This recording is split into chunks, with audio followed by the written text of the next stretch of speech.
Sorry, my mistake. I should have gone straight.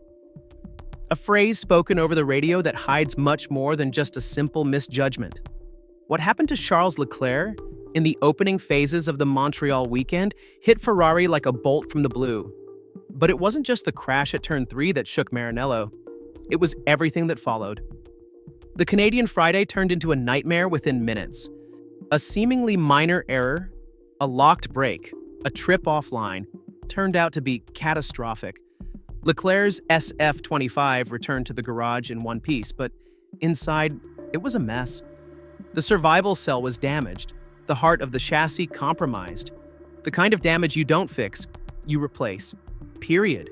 That's why Ferrari had to immediately announce Leclerc would not take part in FP2. A loss that goes far beyond just missing one session.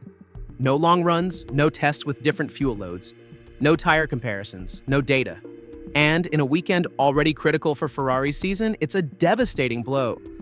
But the damage doesn't stop with Charles. Because when a team works in full symbiosis, like Ferrari does, every session is a joint effort between the two drivers. Data is shared, cross-checked, maximized. With Leclerc out, Lewis Hamilton, and then his first year in red, was left to do everything alone. Every test, every setup trial, every tire variation, all on his shoulders. And Hamilton, despite all his experience, still isn't completely comfortable in the SF25.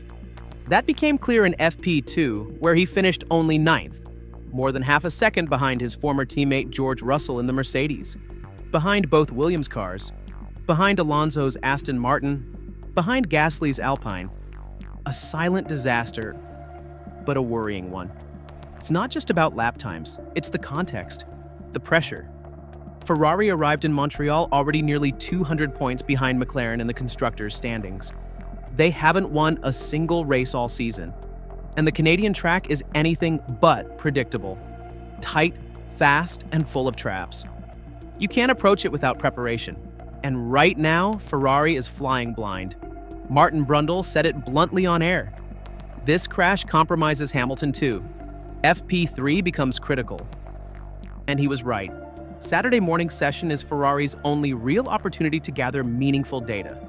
Any mistake, any red flag, any drop of rain, and Ferrari goes into qualifying blindfolded. The worst possible scenario for a team that can't afford any more missteps. But let's go back to Charles for a moment, because that crash carries enormous weight, especially for him.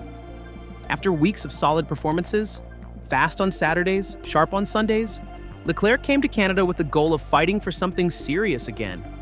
Montreal is a track of confidence, rhythm, consistency, and he lost all of that. An entire session, a whole preparation window, on a circuit that does not forgive hesitation. This wasn't just technical damage, it was psychological. The damage to the survival cell says it all. It's rare for an error like that to require a full chassis change, but it happened. And now Leclerc has to start over, with no references, no data, and no room left for mistakes. And if Leclerc's position is delicate, Hamilton's is paradoxical, because now, like it or not, he's Ferrari's anchor for the weekend. Everything depends on him, his pace, his feedback, his setup choices. All of it is critical to getting the Scuderia back on track. But here's the paradox. To do that, he has to take risks. He has to experiment. He has to go beyond the limits, alone. Now, as we head into an FP3 that has turned into a high-pressure mission, Ferrari stands at a crossroads. Either they regroup and respond, or this weekend will be remembered as the lowest point in a season that was supposed to mark their revival. Everything now depends on what happens in the next few minutes on track. The following day, Charles Leclerc returned to the track for FP3 with a look of pressure rarely seen on his face. Every lap became a test, every corner a gamble. It was no longer just about finding the limit. It was about regaining trust in a car rebuilt from scratch, in an environment under siege, and alongside a teammate who, despite everything, was still struggling to find clear direction within the team. Leclerc had to blindly rely on the data collected by Hamilton, a move that at first glance seemed logical. But the FP2 results spoke for themselves. Hamilton was in trouble. His race pace was disappointing. Compared to direct rivals, Williams, Alpine, even Haas, Ferrari looked slow, disconnected from the rhythm of the front runners. And Charles knew it. Every piece of shared data was in reality dead weight, a burden that risked dragging him down even further. The harsh truth is that the problem in Canada wasn't just Leclerc's crash, it was how Ferrari responded to it. Instead of protecting one of the most fragile weekends of the year, they got swept into a spiral of confusion. No clear direction, no visible leadership. And in the midst of the chaos, two very different drivers, in experience and temperament, were left to find answers on their own. Hamilton, for his part, tried to stay cool. He pushed. He communicated with the team. He searched for the limit. But the numbers don't lie. He was behind. In qualifying, he struggled to break into the top 10. In the race, his pace crumbled after just a few laps. The setup changes didn't deliver the expected results. The SF25 looked like it was floating in a void. And here lies another uncomfortable truth.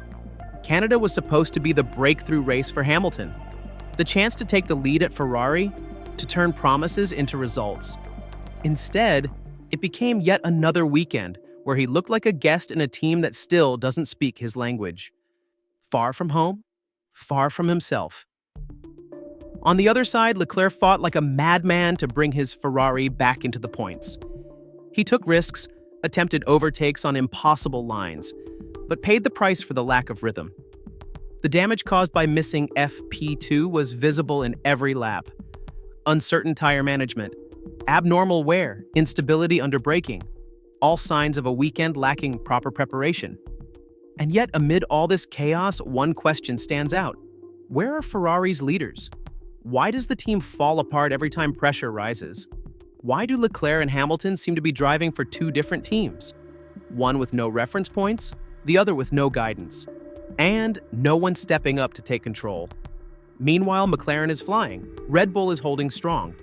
Even Alpine, Saidas, a team rocked by months of internal confusion, managed to finish ahead. And that may be the most alarming signal for Ferrari. This is no longer just about raw performance. It's about structure, management, identity. The situation has become so critical that even rivals are starting to look at Ferrari not as a threat, but as a question mark, a giant stumbling over its own feet. And while Leclerc grits his teeth and Hamilton searches for a compass, the paddock watches in silence, wondering how long this drift can continue. Now we head into the second half of the season with one central question.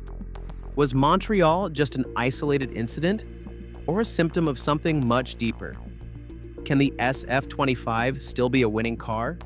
Or was it a flawed project from the start?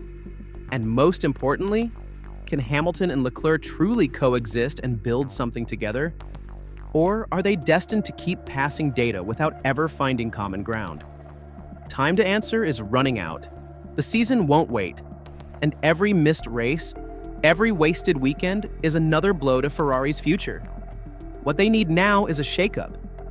A real one, not a press release, not a PR statement, but a concrete response. On the track, on Saturdays and Sundays. Because Ferrari, now more than ever, needs to start being Ferrari again. Thank you so much for staying with us until the end of this video. If you enjoyed this analysis, leave us a comment below with your thoughts. Will Ferrari bounce back, or are we witnessing the start of a deeper crisis? Don't forget to subscribe to the channel for more updates from the world of Formula One, and hit the notification bell to stay informed. Every click helps us continue bringing you content like this with passion and without filters.